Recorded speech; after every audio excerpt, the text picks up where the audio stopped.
Hi everyone, in this tutorial I want to show you how you can selectively apply your edits, both filters and local adjustments here inside of ON1 effects.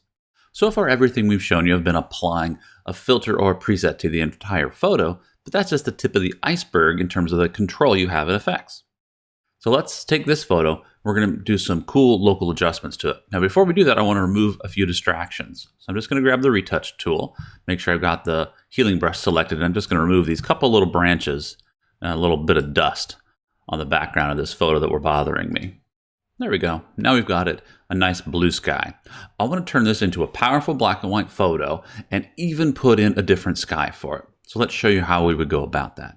I'm going to start here in effects. I'm going to add a filter to this and I want to convert it over to black and white. So let's grab the black and white filter. And that's going to do a very straightforward black and white conversion. However, that's not a very exciting black and white photo for us. It's a little flat and a little bit muddy. So I'm going to open up the tone section and I'll press the auto button. There we go. That's analyzed my photo and it's automatically set all of the tone controls to increase the contrast. Now I have some nice deep darks in my photo. That looks a lot better.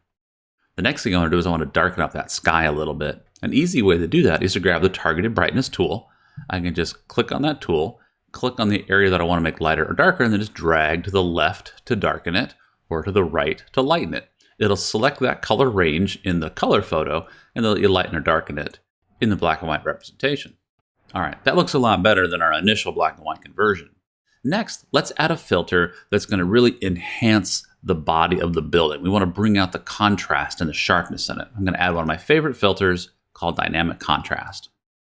Dynamic contrast really makes all those sharp areas pop in the building. I'm just going to zoom in to 100% so you can see this better. And I'm going to grab a strong style like surreal so you can see how it really brings out all those fine little details, really makes the building pop. It's also sharpen the sky or increase the contrast in the sky. We don't really want that. We really only want this applied to the building. So to remove it from everything except for the building, we're going to use what's called a mask. A mask is a way that you can non-destructively and selectively apply filters, layers, and local adjustments. It's one of the core powers of ON1 effects. To start your mask, simply click on the mask icon on the filter that you want to work on. It'll open up the masking section and it'll automatically select the masking tool on the left-hand side. Now there's a lot of different masking tools. There's the regular masking brush, that's what we're going to use today, but there are also gradient tools as well as an AI-based tool that you can use to quickly select a region and remove it from your photo.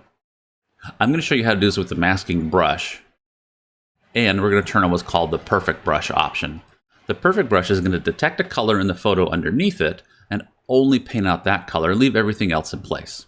So now that I've got the tool selected, I've made sure that I've turned the perfect brush on. My brush is big enough to work on my photo. I can change the properties of the brush right up here. I can change the brush size, the feather, that's how hard the edge is, and its opacity right up here in the tool options bar. So now I'll just start to paint. And what's going to happen is it's going to select the blue color in the underlying photo and it's going to remove that dynamic contrast effect from it. I'm going to make a quick adjustment so this is easier to see. I'm just going to grab one of the sliders in dynamic contrast and I'm going to turn it up really high so it's a little easier for you guys to see what's happening.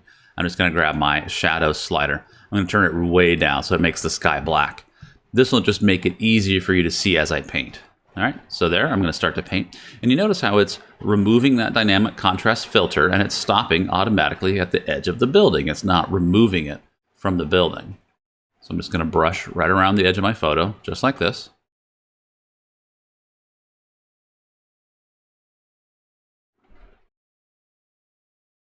There we go. And then when I get to the big part of the sky, I can just quickly brush through all of that. Now, if you've come from the Photoshop world, you're already familiar with the concept of masking and maybe even being able to preview your mask to look at it. The way a mask works is anything that is white in a mask is going to reveal or maintain what it is you're working on.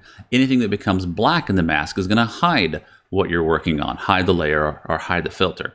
You notice in the thumbnail, in the mask section, you'll see that the building is white and the background is black. And if you press the view button, you'll actually be able to preview this on your photo itself so you can actually see what the mask looks like. So again, the black area is masked or hidden. The white area is not masked or is revealing. So there we go. So now I've added that dynamic contrast filter locally to just the building and not to the sky. I'm going to turn that mask preview back off, and I'm just going to set my shadow slider back to its normal position here. And if we zoom in on our photo, you'll notice how the building is sharper and has the detail, but the sky is still smooth. It didn't get that additional amplification. All right, now let's go ahead and replace the sky. I'm going to do that with a filter called Textures. So I'm just going to click on the Add Filter button and add a texture. Now you notice how the textures are on top of the filter stack. That's where I added it. So you see some color in the filter. Well, we're making a black and white photo, so we don't want to have a color texture on it in this case.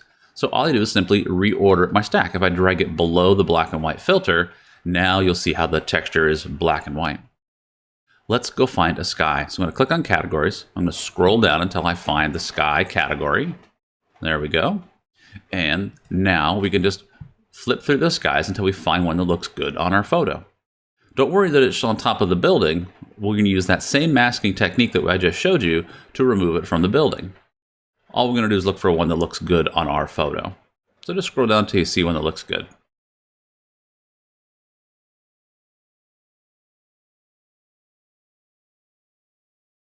There we go. I kind of like this one, number 34.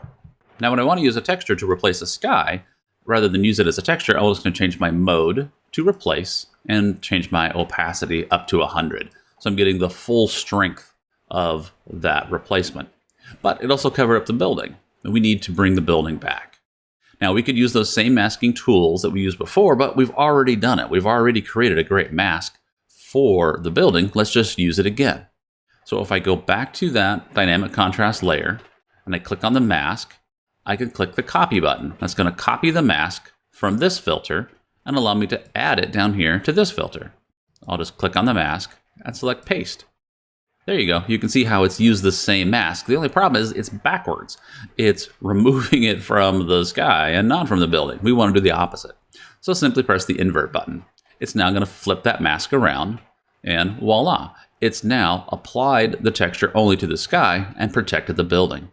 So we've been able to replace the entire sky right here using a texture filter, just using the power of those masks. All right, let's take a look at a before and an after. There's our before photo, and there's our after. Remember, we did this using a black and white filter to convert the photo to black and white and optimize its tone. We used a dynamic contrast filter to really bring out the detail in the building. We applied a mask to it so that we could protect the sky. And then we reused that same mask, simply inverting it so that we could apply a texture to replace the boring blue sky with a much more interesting cloudy sky. All right, there you go. That's a simple lesson on how to use masking to selectively apply filters inside of ON1 effects. Thanks for watching.